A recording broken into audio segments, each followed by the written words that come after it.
and welcome to the first of 6 videos from the Roman Army UofW 2021 lecture on unit organization. I have the earphones. I hope this works because of the flooding situation and repairs. Hopefully it's not too loud. Okay, so I will get rid of me. So the first...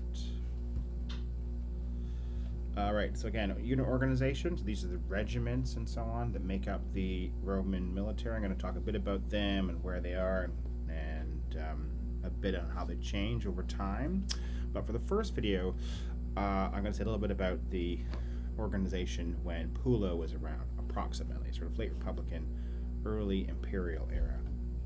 So some of the basic divisions within the sort of late Republican and really for some of this early Imperial military are as follows, with the Imperial Bodyguards that I know have come up a couple times in class. Praetorians being more or less at the top. There are other bodyguard types, but these are the most famous, prestigious, and elite ones. Okay, below them in terms of status, hence the unit hierarchy, are the legions, who were based inevitably in the provinces. And then below them, also based in the provinces, are the auxiliaries, both cavalry, wings, as they're called, ala, or ally, and then cohorts, or cohortes, in Latin. Okay. Now, as far as the standard organization of a legion, okay, that in terms of numbers, and this changed a lot over time. It went from the thousands to about 4,600 during the Punic War, 2nd century BCE, or late 3rd century BC into the 2nd century BCE. And by the time we get to the early empire, the number of soldiers in theory there would be in a legion was about 5,200 or 5,240, and they were divided into all these different smaller subdivisions, individual cohorts.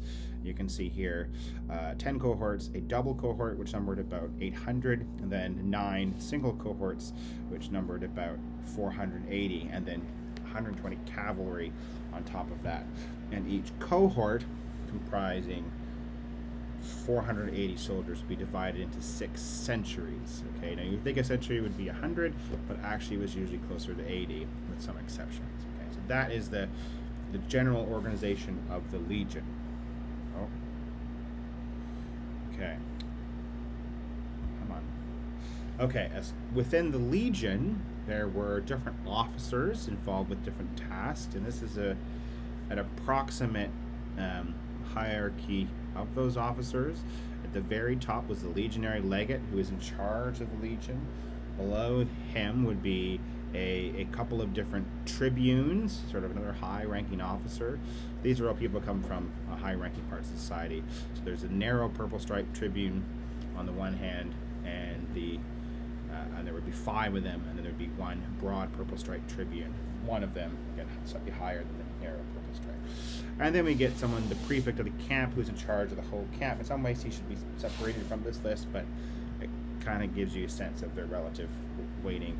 And then all these centurions that we've talked a bit about in class, of which there might be about 59. Okay, with the primus pilus being the head centurion. These are the guys in charge of individual centuries, and they're a bit like sergeants. In Rome, again, are the Praetorians, started in 27-26 BCE. So this is technically, depending on when Pullo died, this is after the Republic, when the Imperial era started, roughly 27 BC with Augustus, numbered 1 to 9.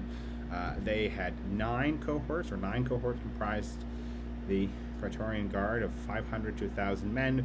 They were led by prefects. The Praetorian prefect became a very powerful person, and individual cohorts within the Praetorian Guard were led by a tribune, and then there were centuries within those cohorts led by centurions. Had a long history, about 300 years or so, not as long as legions.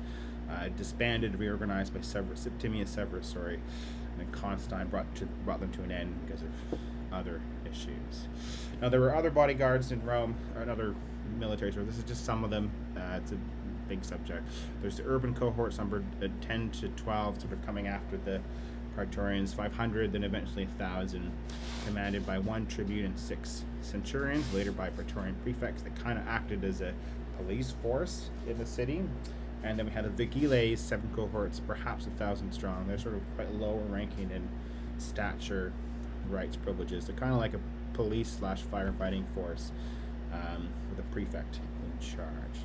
Okay, so that ends my rough overview of unit organization in the sort of late Republic, but especially sort of early